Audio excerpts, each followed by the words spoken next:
Quiero agradecer en principio la presencia de todos ustedes acá en el Banco Central, al presidente del Banco Central que nos ha permitido este escenario de diálogo, a Pablo Iglesias, con el que estamos compartiendo este cierre de diálogo en torno a la Revolución Rusa, y a los invitados de lujo que hemos tenido desde el día martes, miércoles y hoy jueves, sobre la Revolución Rusa y su impacto en América Latina, en Bolivia, en el mundo. Hemos acordado con Pablo de hacer como un diálogo. Él iniciaba colocando en mesa un conjunto de elementos, haciendo un conjunto de preguntas. Yo expongo brevemente los puntos de vista que considero relevantes y también pongo en debate con Pablo un conjunto de preguntas en un intento que después le correspondería otra vez a Pablo volver a exponer, reflexionar, hasta el momento en que ustedes nos digan ya es hora de irnos, pero vamos a intentar sacarle el jugo a la presencia de Pablo, que es toda una gran personalidad política e intelectual que no siempre está con nosotros y vale la pena el debate con él. ¿Por qué hablar de la Revolución Rusa? Veo a gente mayor, la gente mayor tiene ya una lectura, una experiencia, quizás una trayectoria política vinculada histórica, política, emotivamente a la Revolución Rusa, a sus autores, a sus líderes. Pero veo mayoritariamente jóvenes, menos de 25, de 30 años, que posiblemente no hayan atravesado la experiencia política de la militancia, ni sindical, ni de izquierda marxista de los años 50, 60 y 70 y 80. Y entonces pienso en ellos. ¿Por qué hablar a ellos sobre la Revolución Rusa? Sobre una revolución que sucedió hace 100 años atrás y cuyo rastro ya no existe hoy. Incluso en el país en que se dio ni siquiera se la está celebrando. ¿Y por qué aquí, en Bolivia, hoy en el Banco Central estamos reflexionando sobre esa revolución? Porque fue un acontecimiento político que despertó una esperanza en la humanidad. Fue el acontecimiento político más importante del siglo XX. Por encima de gobiernos, por encima de presidentes, por encima de guerras, por encima de descubrimientos científicos, por encima de tecnologías, un acontecimiento que marcó la historia del siglo XX. Y la marcó desde la perspectiva de los trabajadores, de la gente sencilla, de la gente de la calle, de los pobres, de los humildes. La Revolución Rusa tuvo tal impacto en el mundo entero que dividió el mundo en dos. Rusia, Europa, América Latina, Estados Unidos, África, Asia. A partir de ese acontecimiento se escindió en dos grandes bandos. El bando de los comunistas, con sus distintas variantes internas, y el bando de Occidente, digámoslo así.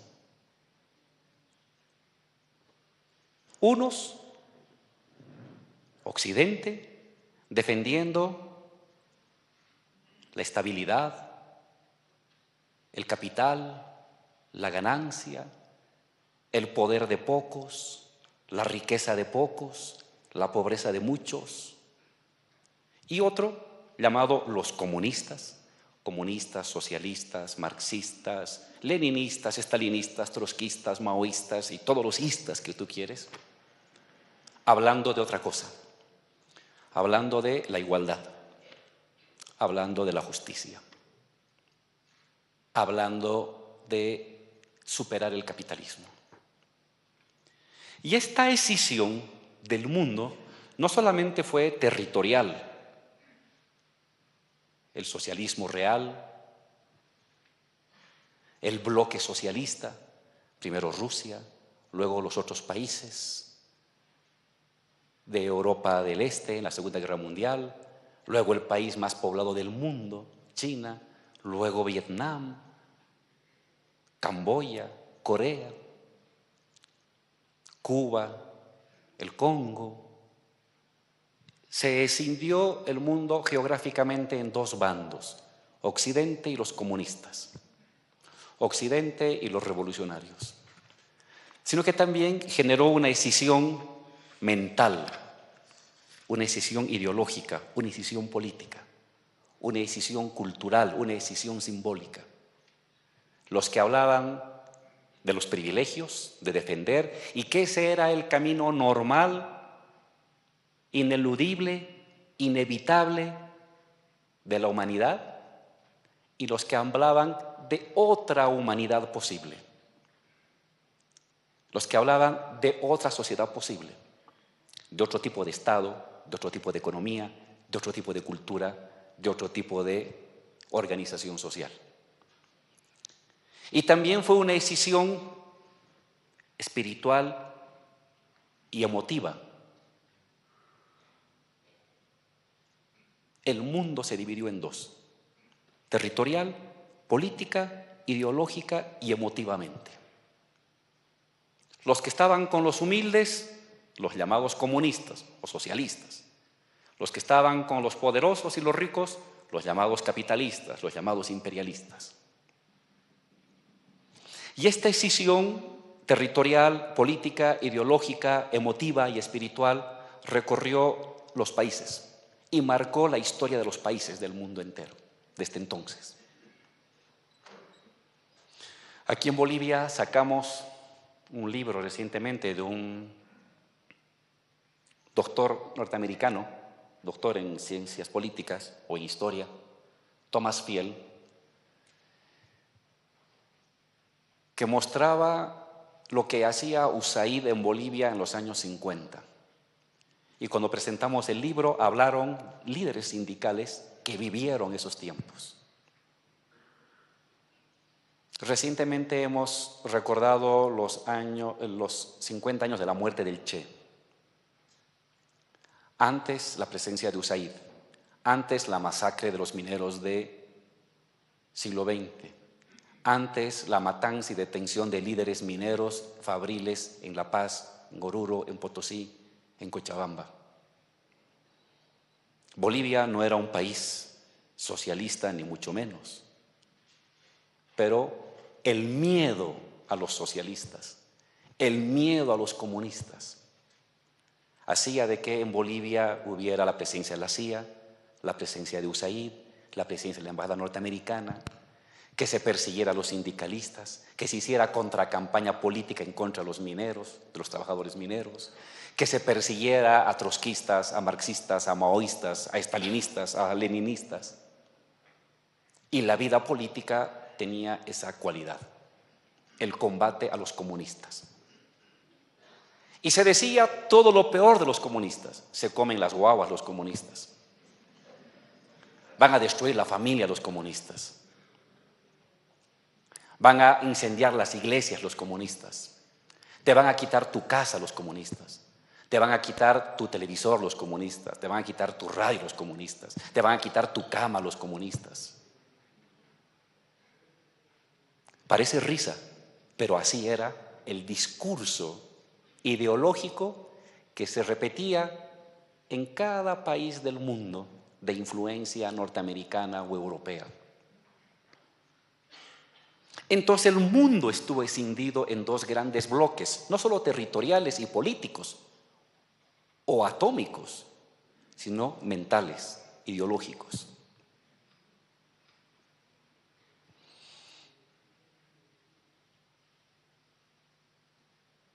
Esta decisión generó, a su vez, no solamente la demonización de los llamados comunistas, la persecución de los comunistas, sino que también generó el heroísmo de muchos comunistas, socialistas, que estaban bajo el influjo de la posibilidad de un otro mundo. Se llamaba socialismo, se llamaba comunismo. Aquí en Bolivia, la muerte de Marcelo Quiroga. ¿Por qué? por socialista. La muerte de líderes sindicales por ser comunistas, o por tener amistades comunistas, o por ser filocomunistas. Esta lucha generó un despertar de un apasionamiento y de un heroísmo sin límites en la historia de la humanidad. ¿Cuántos revolucionarios no fueron encarcelados al nombre del comunismo? ¿A cuántos no se los torturó? ¿A cuántos no se los asesinó? ¿A cuántos no se los hizo desaparecer por ser comunistas, filocomunistas, cercanos a los comunistas, amigos de los comunistas o socialistas?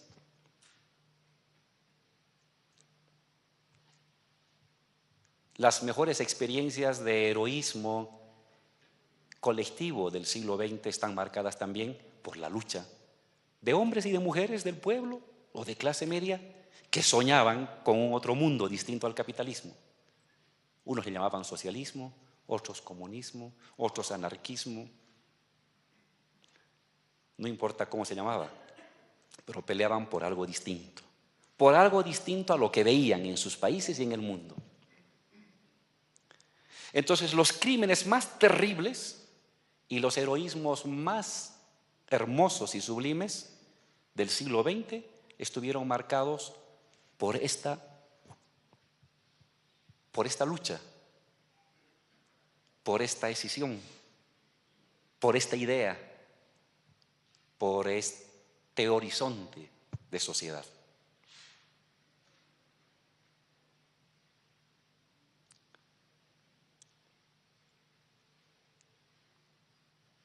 Recordar entonces la Revolución Rusa y sus efectos no es un tema de melancolía,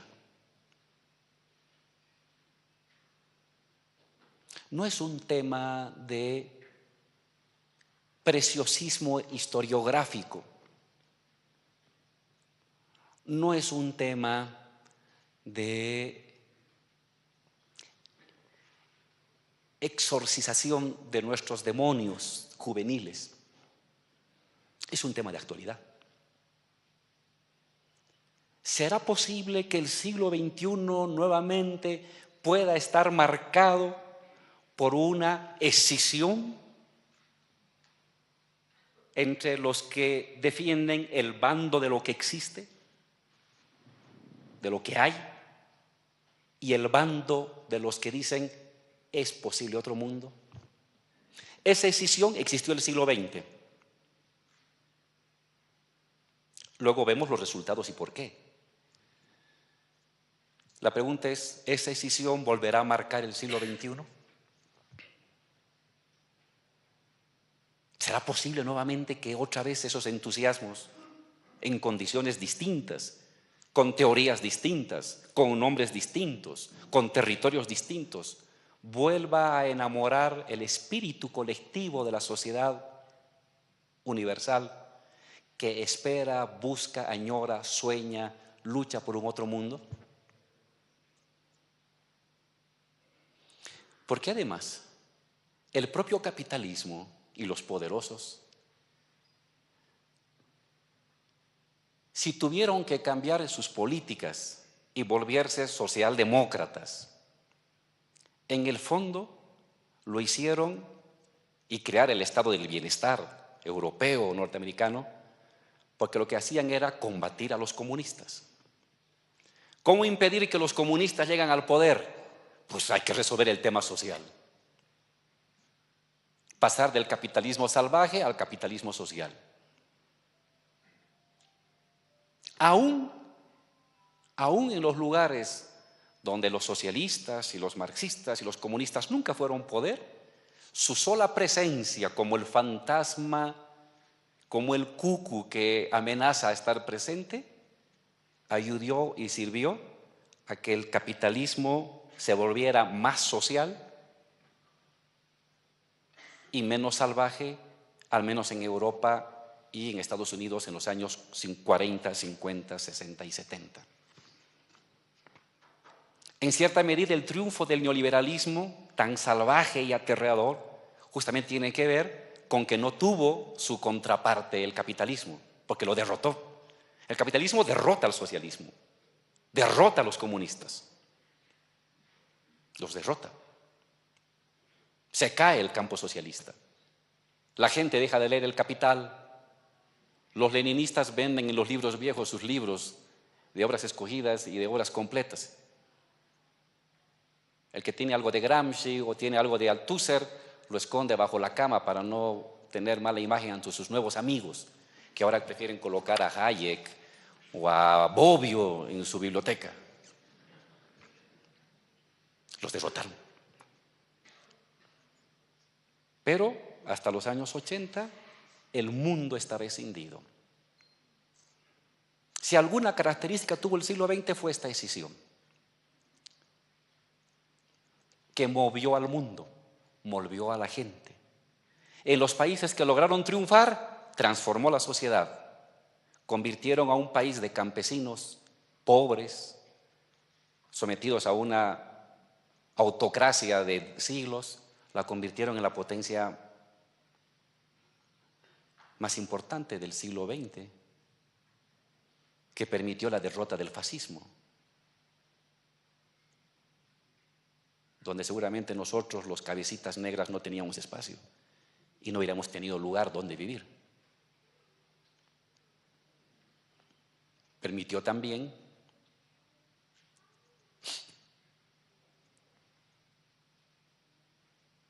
esta revolución, permitió también un conjunto de transformaciones y de potenciamiento de las luchas anticoloniales que se desarrollaron en Asia y en África.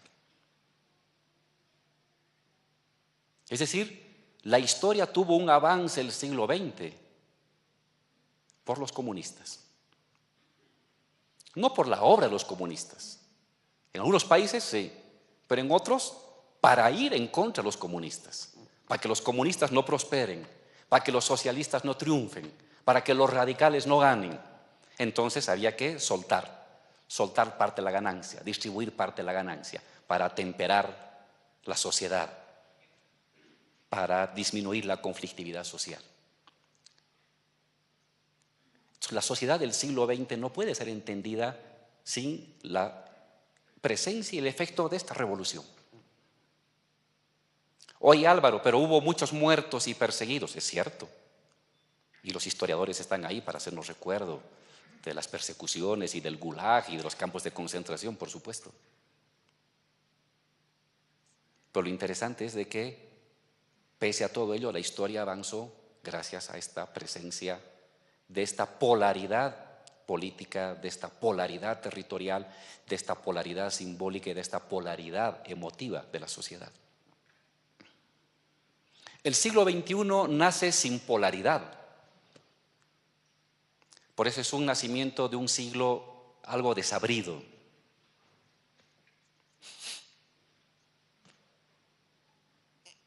Es un siglo todavía algo indecoroso.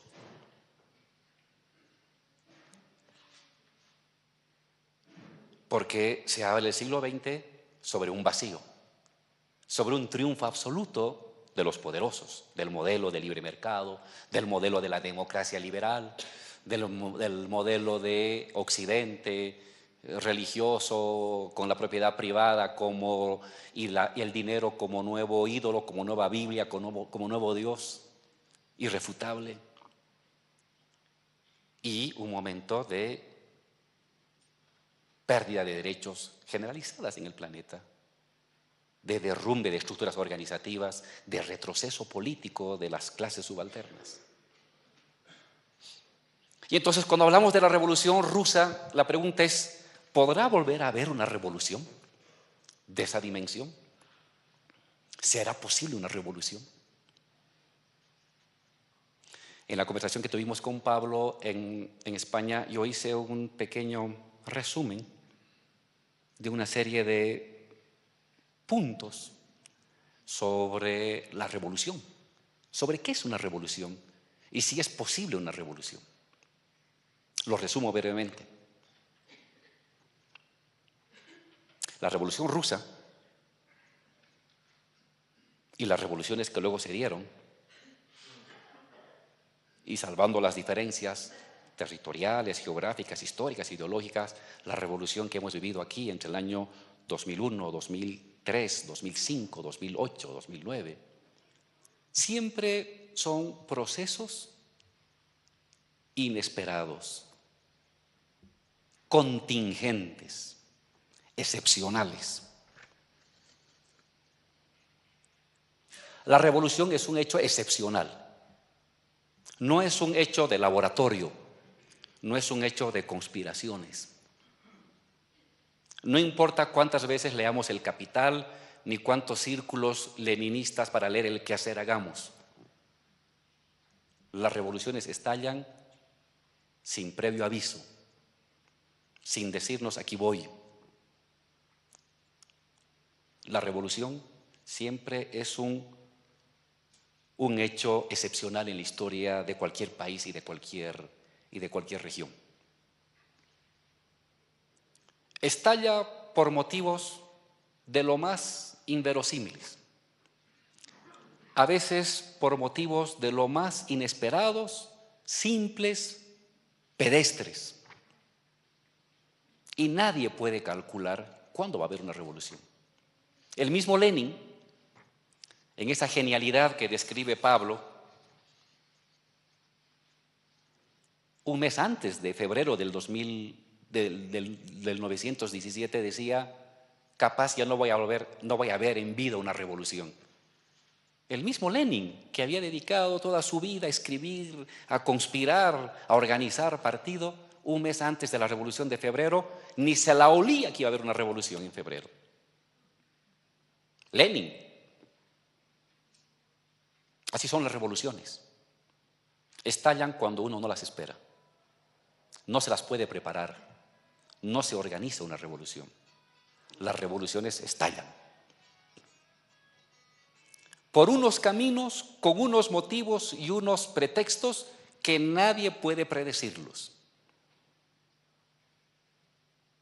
No hay una alquimia, ni hay un logaritmo, ni hay una polinómica de la revolución. Esta estalla. Pero cuando estalla, la acción, la reflexión, la táctica, el genio político es el que convierte esa revolución en un proceso que puede direccionarse hacia un lado o que puede direccionarse hacia otro lado. Ahí el ser humano, el individuo, la persona, cuenta. En el estallido no cuenta un individuo solo, ni una organización sola, ni un sindicato solo, ni un partido solo. Ahí cuenta un proceso tectónico de clases sociales y de masas colectivas que hasta el día de hoy la sociología más sofisticada y la ciencia política más sofisticada no puede predecir. No hay algoritmo de la revolución. Pero cuando estalla, cuando se despliega en las calles, sí, el genio, la voluntad, la táctica, la precisión, la lucha ideológica cuenta, define y marca tendencias, rumbos que pueden conducir la revolución hacia un destino o pueden conducir la revolución hacia otros múltiples destinos.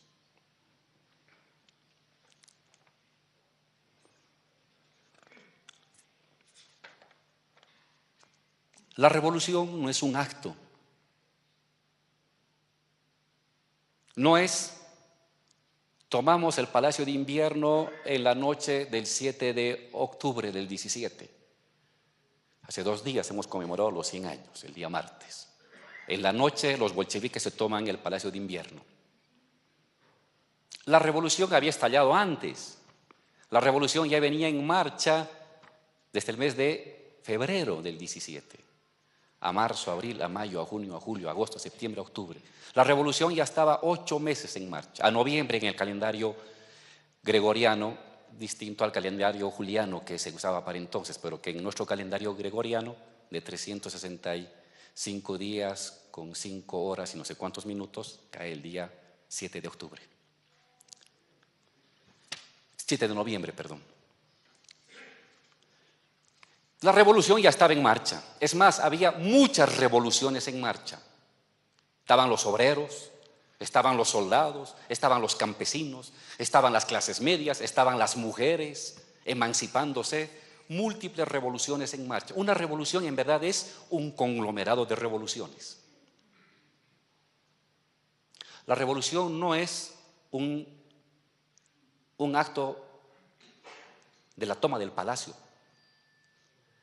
Ese es apenas un elemento complementario de un proceso gigantesco cuya característica fundamental es la gente que antes no tenía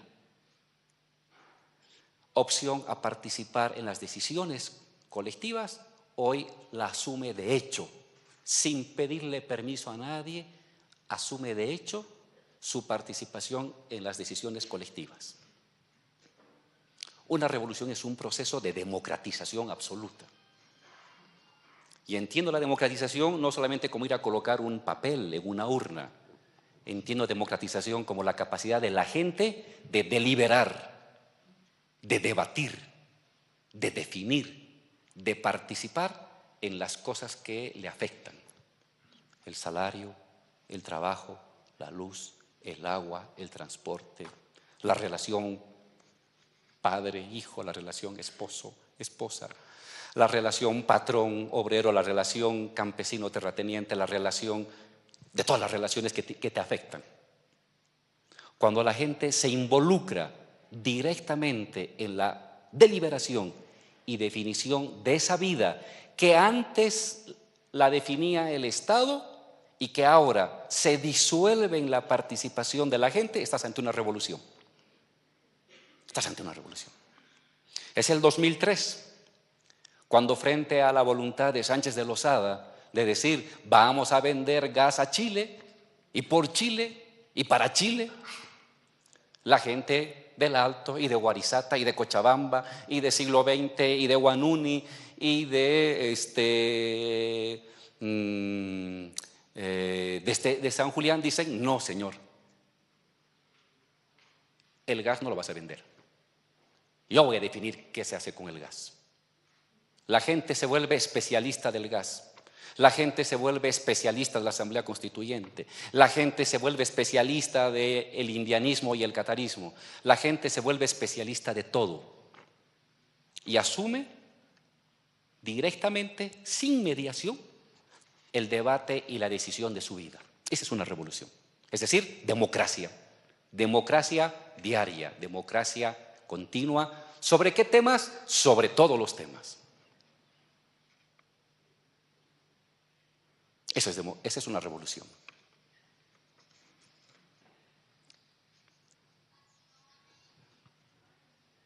Y ese es un proceso.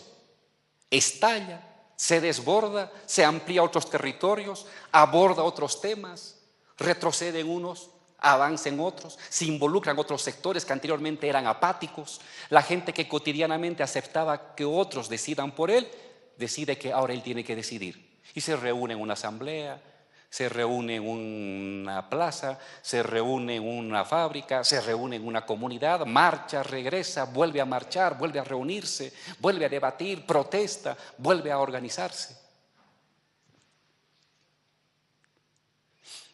Asume la deliberación y el control de los asuntos colectivos de una sociedad. Y eso es un proceso, no es un acto. Una revolución entonces es un proceso que involucra muchas revoluciones. Hay unas fascinantes descripciones de la Revolución Rusa en los textos de algunos autores que vale la pena leer, de cómo las mujeres se ponen pantalones de varones y botas para protestar y romper la vieja jerarquía y subordinación a la familia, cómo los niños rompen la relación de subordinación en la escuela, cómo los militares, los soldados rompen la relación de jerarquía en las Fuerzas Armadas, cómo los obreros rompen la relación de mando en las fábricas. En fin, todo se vuelve un lugar de deliberación. Múltiples revoluciones en marcha.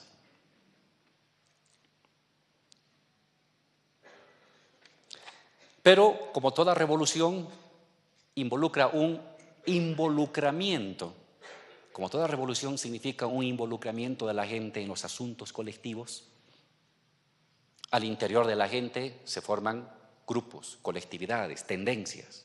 Los poderosos intentando aplacar esta democracia absoluta. Los de las clases medias gambeteando y culipandeando para que haya cambios, pero no tan radicales. Y los humildes, los que nada tienen que perder, intentando reivindicar lo que no han podido hacer ni han podido tener a lo largo de su vida, de ellos y de sus padres y de sus abuelos. Es decir, ser ahora todopoderosos. Participar, decidir sobre lo que antes decidían especialistas, ahora decidiendo los no especialistas, es decir, el 80, el 90% de la gente. Y entonces se dan luchas de clases. Las mismas clases sociales se van redefiniendo. Las clases sociales que estudia la sociología por ingreso, por oficio, se licúan, se fusionan. En la revolución las clases entran como en una licuadora y se rehacen cada día. Unos frente a otros, unos contra otros, unos ganando a otros en la búsqueda de influencias. Por lo tanto, una revolución es una intensa lucha, una intensa guerra ideológica, política, cultural y simbólica, para definir cuál será el rumbo. ¿Se volverá a aplacar la revolución y las cosas volverán a su cauce? ¿Se lograrán pequeñas conquistas pero que dejen el régimen como estaba con algunas reformas? ¿O se harán las revoluciones más profundas que se pueda? ¿De qué va a depender? De esa lucha. De esta lucha ideológica, de esta lucha de ideas, de esta lucha de conceptos, de esta lucha de palabras, de esta lucha de consignas. Una revolución es una intensa lucha por la hegemonía de la sociedad. Lo que un partido político hace a lo largo de 50 años, haciendo cursos, seminarios, militancia, estudios, debates, se comprime en una semana. Se comprime en un mes, se comprime en 15 días. Es una lucha otra vez por el alma y por el cerebro de las personas. Es una lucha por los preceptos morales dominantes, por los preceptos lógicos dominantes, por los preceptos instrumentales que tienen las gentes para saber por dónde va a conducirse la revolución. Ahí rescató la palabra, la frase brillante, hermosa de Pablo, de el genio bolchevique. El genio bolchevique es eso. Es una voluntad de poder, usando el concepto nietzscheano, digámoslo así, pero es más que una voluntad de poder.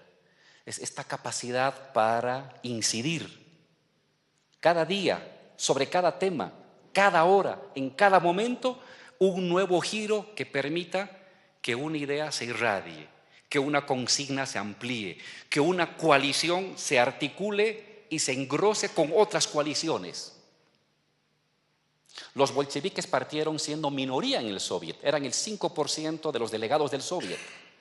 Eran una minoría insignificante, a pesar de tener 20 años o 25 años de preparación de células clandestinas. Eran una minoría.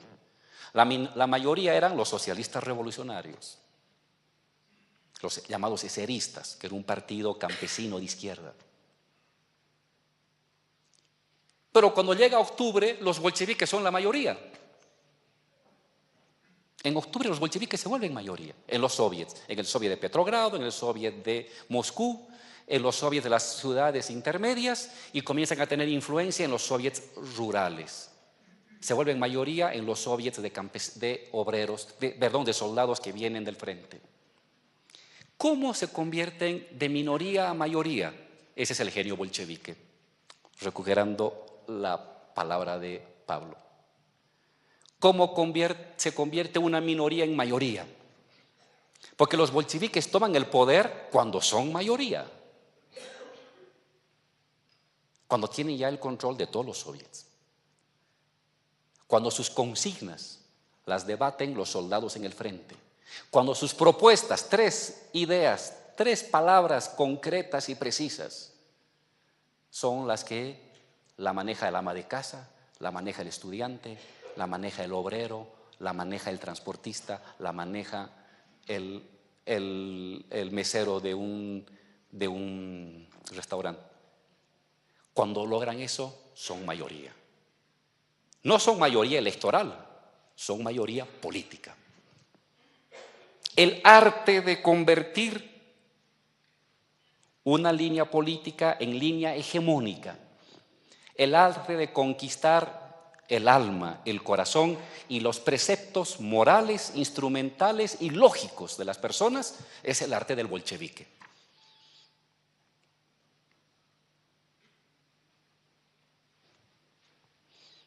El tren de Finlandia, las tesis de abril, el intento de insurrección de junio, la huida, las persecuciones, el regreso, la presencia de Trotsky en el Soviet de Petrogrado, etcétera, todo es una maquinaria de hegemonía.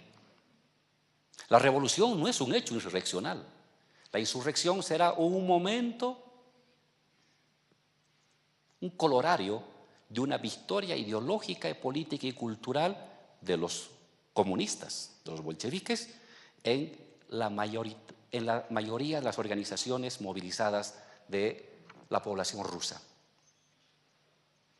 Y la capacidad de establecer alianzas donde no son mayoría. ¿Dónde no eran mayoría? En el campesinado. No eran mayoría. Sus consignas comenzaban a tener presencia, pero seguían siendo sin minoría. ¿Qué hace Lenin? Se alía con los socialistas revolucionarios, que sí tenían mayoría entre los campesinos, y articula la recuperación de su programa y el planteamiento que era transversal: tierra para los campesinos que habían sido expropiados siglos atrás por los grandes terratenientes. Paz. ¿Quiénes morían en la guerra? Campesinos, soldados. ¿Quiénes son los que van a la guerra? Los campesinos y los obreros. Paz, para que los campesinos regresen a sus tierras, para que no se mueran los jóvenes, para defender a unas familias que se estaban disputando territorios en el mundo entero.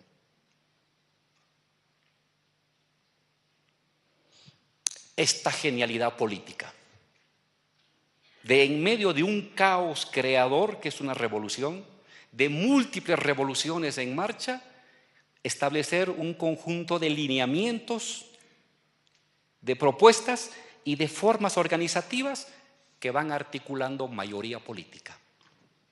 Mayoría política. El arte de tejer, diríamos aquí en Bolivia. ¿Por qué Evo y no fue Felipe? Por el arte de quien supo tejer mejor las alianzas. ¿Quién sabe tejer mejor las alianzas? No es un tema de radicalismo solo, es radicalismo, precisión, habilidad organizativa y entender el espíritu de la época, el alma de la época. Es un espíritu que va cambiando, porque el estado de ánimo cambia de una semana a otra, cambia de un día a otro. Y un bolchevique tiene que saberse mover en esos vericuetos del estado de ánimo colectivo para saber tejer la alianza y la mayoría cultural, ideológica. Y por último, la toma del Palacio de Invierno es simplemente un colorario, es simplemente el cherry de la torta, la frutilla de la torta. Contingente. Es más, Lenin pensaba que se podía hacer la revolución sin necesidad del uso de la violencia. Pero siempre tenía su plan B. Por si me falla esto, pues tengo mi plan B. Y el plan B funcionó al final.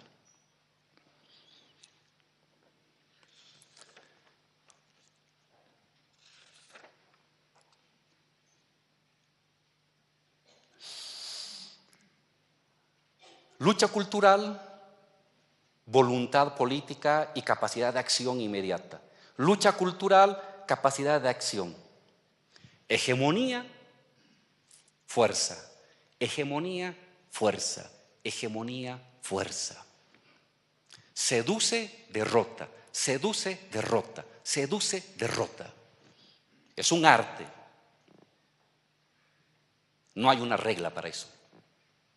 Pero la revolución bolchevique es un excelente laboratorio para ver cómo se combina la capacidad de seducir, de convencer, de articular, con la capacidad de derrotar.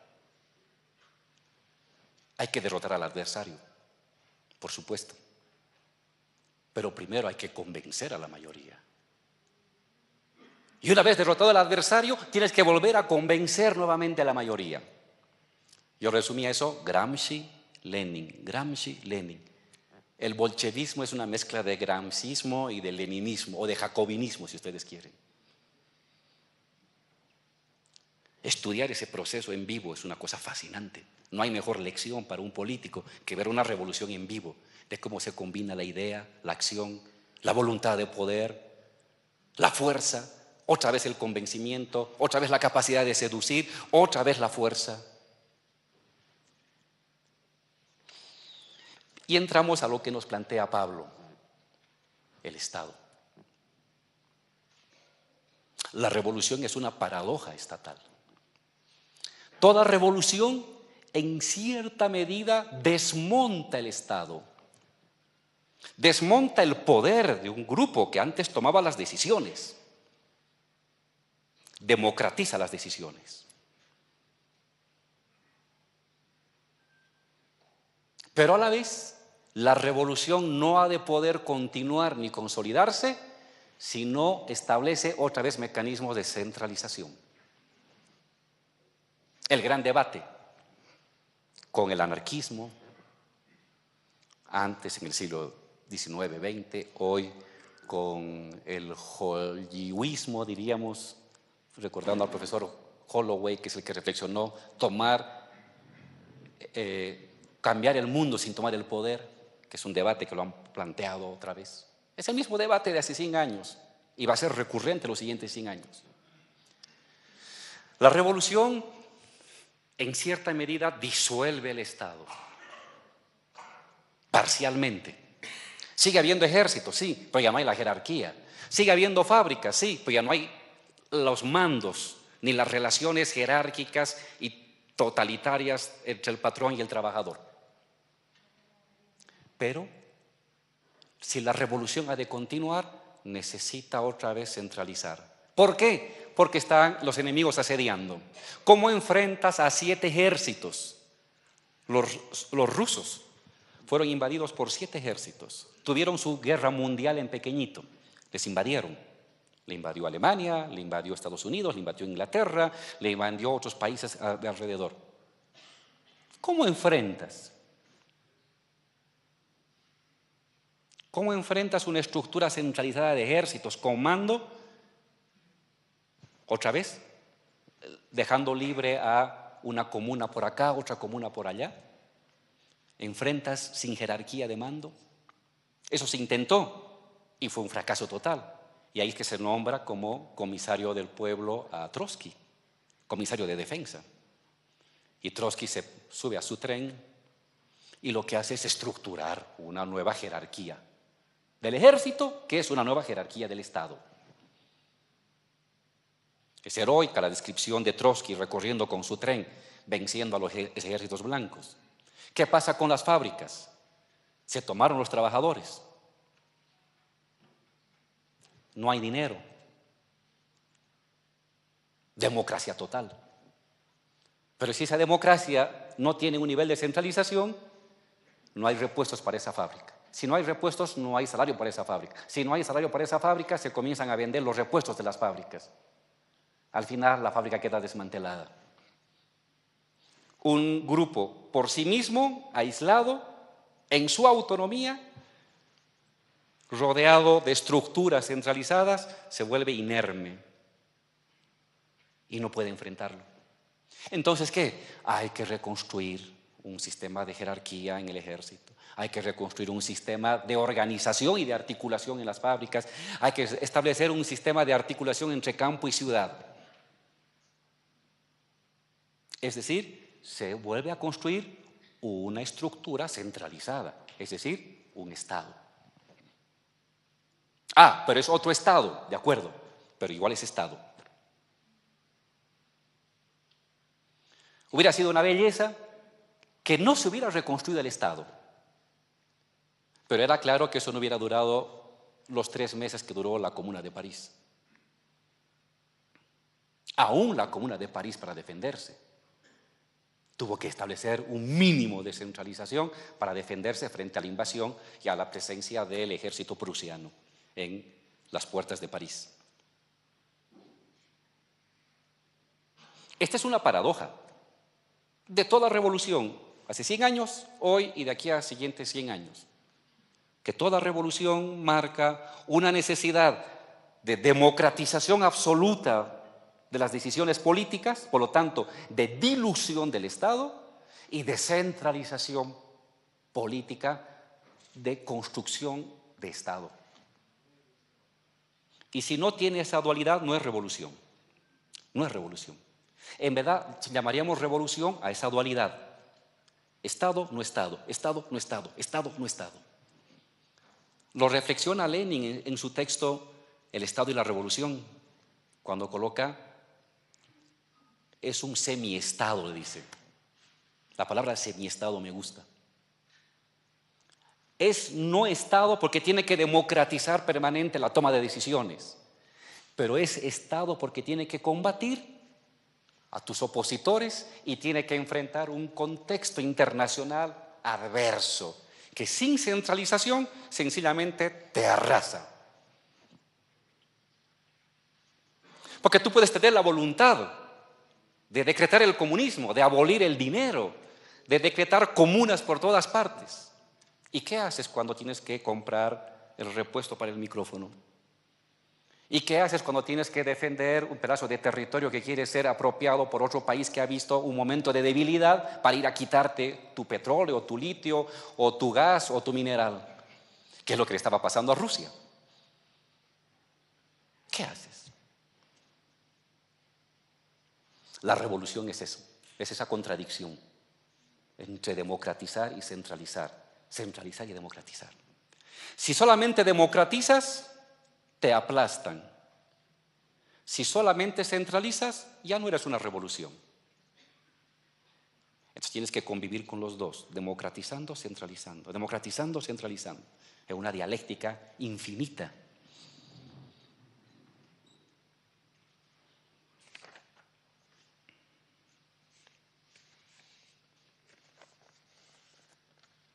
Pablo plantea esta paradoja. ¿Qué hace un revolucionario cuando se enfrenta? Un revolucionario ha de buscar la democracia absoluta. El país donde todos decidamos sobre todo, donde todos participemos en todo. Pero tiene que enfrentarse con la realidad bruta, terrible, de que tienes que garantizar el abastecimiento de combustible. Tienes que garantizar la educación. Tienes que garantizar que los salarios funcionen. Tienes que garantizar que el sistema de transporte se mantenga. Tienes que garantizar que tus fronteras se mantengan estables. Y entonces tienes que entrar a las técnicas de Estado. Las técnicas de Estado. Si te dejas absorber por las técnicas de Estado, construiste un Estado, pero ya no eres revolucionario. Pero si solamente te dedicas a democratizar, serás un testimonio lindo en la historia, pero arrasado por tus opositores que sí saben usar la centralización, que sí saben usar el poder y que sí tienen apoyos internacionales para barrerte del mapa y de la historia. Entonces un revolucionario vive esa paradoja, la realidad práctica de la necesidad de centralizar cosas y la obligatoriedad moral y política de esforzarte por descentralizar lo que puedas cuando se pueda, porque si no el espíritu de la revolución se muere. ¿Hasta cuándo? Pablo ha recuperado esa hermosa frase de Gramsci, para mí equivocada pero hermosa para su contexto, de la revolución contra el capital. Claro, quienes no era el capital, quienes leían el Capital decían que la revolución tenía que darse en un país avanzado, desarrollado, como Alemania o como Francia o como Inglaterra, que era en ese momento el núcleo del capitalismo, aunque en decadencia ya, y estaba emergiendo a Estados Unidos. Y la revolución se da en Rusia, en el extremo, en el borde de Europa, donde no se la esperaba, donde la clase obrera era minoritaria, donde la cultura política democrática era mínima por el autoritarismo del zarismo. Y se da ahí. ¿Qué hace un revolucionario cuando la revolución se da donde no la esperas? ¿Te vas a tu casa? Dices, no, esa revolución no puede darse, me voy a mi casa a la espera de que sí se dé en Estados Unidos o Inglaterra, porque ahí es el centro del mundo. ¿Qué hace un revolucionario? ¿Huye de su responsabilidad histórica o se sumerge, se mete a la piscina? Eso es el leninismo. El leninismo es asumir la historia como viene, no especular sobre la historia como debiera ser. Eso se lo dejamos al profesor universitario, que se le paga para que haga esas especulaciones. Y que va a quedar para que lo lean de aquí a 100 años. En la vida práctica, ¿qué hace un revolucionario? Tiene que sumergirse. Toda su lectura y su experiencia y su ánimo tiene que volcarse a la realidad. Si no, no es un ser vivo. Si no, no es un revolucionario. Es un diletante, mediocre encima. Con el riesgo del fracaso, ¿sí? Sí, el riesgo del fracaso. Porque la teoría te dice que el capitalismo tiene sus centros, que las periferias son más frágiles, pero también son menos importantes, y que el cuerpo capitalista tiene la capacidad de compensar las debilidades en las extremidades con la fortaleza de su corazón y de su núcleo, para volver a retomar el control en las extremidades. Esa reflexión la hizo Marx el 48. Esta idea del eslabón más débil leninista en verdad es marxista, cuando reflexiona sobre la posibilidad de la revolución en las extremidades del cuerpo capitalista. Es más fácil, dice, pero a la vez, dice Marx, así como es más fácil que estalle la revolución en la extremidad, es más fácil también que el capitalismo, en su núcleo duro, tenga la capacidad de reconstituir y de volver a absorber esa extremidad rebelde, esa extremidad insolente. La teoría te dice entonces que una revolución ha de triunfar si se da en los países más desarrollados, los que tienen la tecnología, los que controlan el internet, los que tienen los sistemas de investigación, los que tienen los centros financieros. Una revolución ahí es una revolución total que abarca al mundo entero. Pero las revoluciones no se han dado nunca ahí. Las revoluciones que han estallado se han dado en las extremidades. Ojalá que se dé en el corazón, y hay que luchar para que se dé en el corazón. Pero si no se da, ¿das la espalda a la historia? Ese es el dilema leninista. Ellos sabían que estaban condenados al fracaso. Solos, aislados, un país pobre, marginal como Rusia, por muy grande que sea, estaba condenado al fracaso. Porque no era el núcleo del capitalismo. Es más, la mayor parte de la gente estaba en el precapitalismo. El capitalismo eran pequeñas ciudades, no, grandes ciudades, pero minoritarias, demográfica y territorialmente. Cuando los bolcheviques, Trotsky, Lenin, se lanzan, Lunacharsky, Kollontai, se lanzan a la revolución, eran gente muy culta, habían leído El Capital, sabían de las teorías del imperialismo y sabían que ahí una revolución estaba condenada al fracaso. Y se lanzan, se meten. En la perspectiva de una apuesta histórica, de que estallando ahí la revolución en 1 año, en 6 meses, en 2, en 3, en 4, en 5, en 6, en 10, la revolución puede expandirse a otras partes del continente. Y es con esa esperanza que un revolucionario de un país atrasado, marginal, se lanza, participa y se involucra en una revolución que estalla. Yo le califiqué eso, una revolución es una búsqueda de tiempo. Una búsqueda de tiempo para que otros países hermanos, el de al lado, el del frente, se involucre, se vea convocado. Solo estoy condenado al fracaso. ¿Cuándo será mi fracaso? Ojalá que no muy pronto.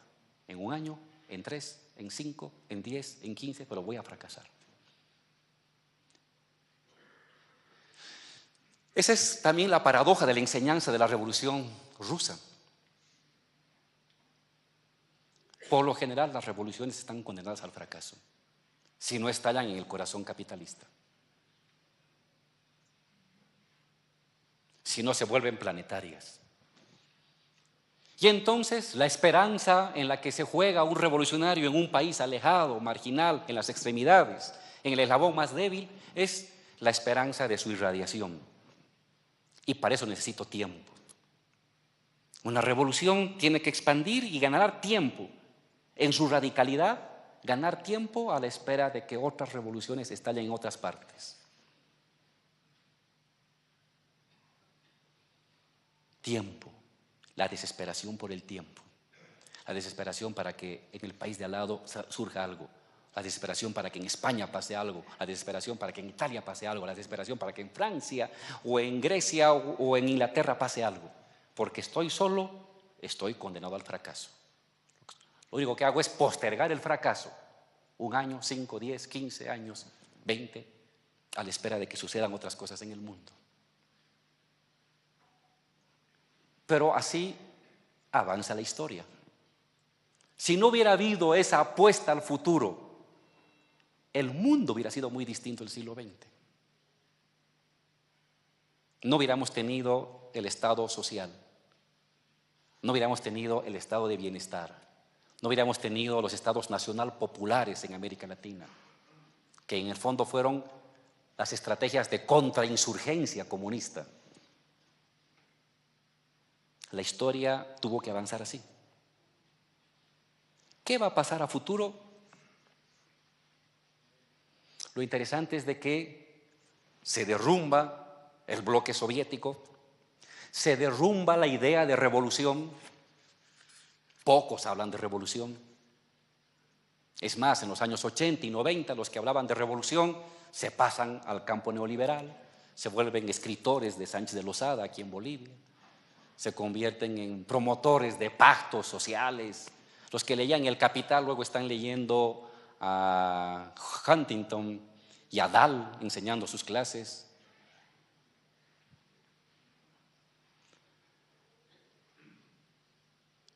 Pero la utopía liberal también se ha derrumbado. Eso es lo hermoso de esta época. La utopía liberal, el fin de la historia de Fukuyama, Estado de Derecho, democracia liberal, globalización, como el destino último de la humanidad, se ha derrumbado. Se sale Inglaterra de la Unión Europea, aparece un partido político revolucionario de izquierda en España, aparece un líder en Inglaterra que habla de nacionalizar, Corbyn.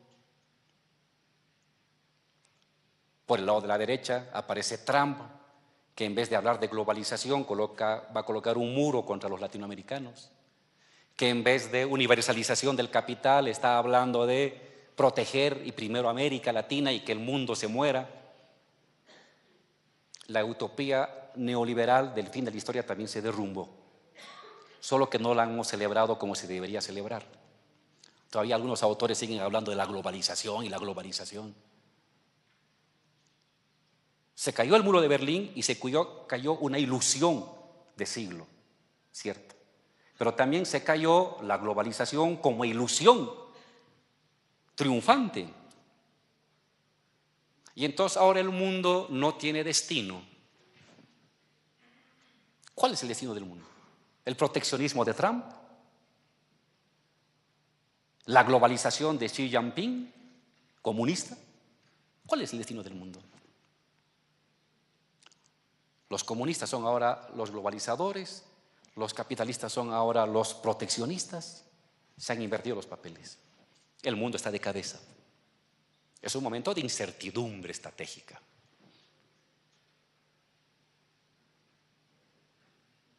Y cuando se abren esos momentos de incertidumbre estratégica, el profesor Wallerstein le llama, creo, caos sistémico le llama, es el momento en que se abren las posibilidades que dependen de nosotros, especialmente de la nueva generación de jóvenes. Recordar la Revolución Rusa es alumbrar el futuro, no es un hecho de melancolía, no es un hecho de exquisitez histórica, es un hecho de cómo imagino el mundo. Para sacar la lección de Rusia y para no repetir los errores de Rusia. Pero está claro que el mundo necesita revoluciones, si no el mundo no avanza. Si algo pone en movimiento el mundo son las revoluciones, es decir, la democracia. No la democracia del voto, la democracia de la asamblea, de la calle, de la deliberación. La democracia en la que los que no somos especialistas de nada nos convertimos en los especialistas de todo. El mundo necesita nuevamente esa democracia. El mundo necesita nuevamente esa esperanza, esa ilusión colectiva para poder andar. Sin ilusión el mundo no avanza. Pero además, la propia fisiología del cerebro es predictivo. Siempre está funcionando hacia futuro. Nuestra fisiología, nuestra biología cerebral funciona como predicción. Y hoy le hemos quitado al mundo la predicción de un futuro. El que tenemos está en problemas. El que queríamos fracasó el siglo pasado. Y entonces estamos haciendo un acto de contranaturaleza cerebral al no tener ilusión, al no tener esperanza, al no tener predictividad del futuro de la humanidad. Es un hecho anticerebral. Entonces el mundo requiere otra vez pensar en las revoluciones. Otra vez pensar en algo distinto. Imaginar qué nombre tendrá, no nos peleemos. El profesor Badiou ha hablado de la hipótesis comunista, porque hay cierto resquemor en la izquierda europea de hablar del comunismo. Está bien. Socialismo, comunitarismo, lo que quieran. Es decir, algo distinto donde la gente tome decisiones, donde la gente de a pie, de la calle, tome las decisiones que antes la tomaban los especialistas. Es decir, el mundo demanda pensar otra vez en la revolución del siglo XXI. Si no, no va a haber mundo, si no, no va a haber progreso, no va a haber movimiento de la sociedad y va a ser un caos absoluto donde los que van a perder siempre son los más débiles. Entonces, imaginar la revolución del siglo XXI es pensar la revolución rusa. ¿Por qué estamos hablando de ella? Por eso. Porque estamos obligados como seres humanos a imaginar un nuevo destino. La revolución rusa marcó y falló. Muy bien, hagamos algo para que la nueva revolución que vaya a surgir en cualquier parte del continente y del mundo no cometa los errores que cometieron ellos, pero que aprenda de las virtudes que ellos nos dejaron. Porque hay un conjunto de virtudes y de enseñanzas y de tácticas y de estrategias fascinantes, insuperables. Pero a la vez, nuestra lectura tiene que ser crítica, porque esa revolución fracasó. Entonces, estudiar por qué fracasó, cómo hacemos para no fracasar, cómo hacemos para que lo que venga a surgir a futuro sí pueda llevar a la humanidad a un mejor destino. Muchas gracias.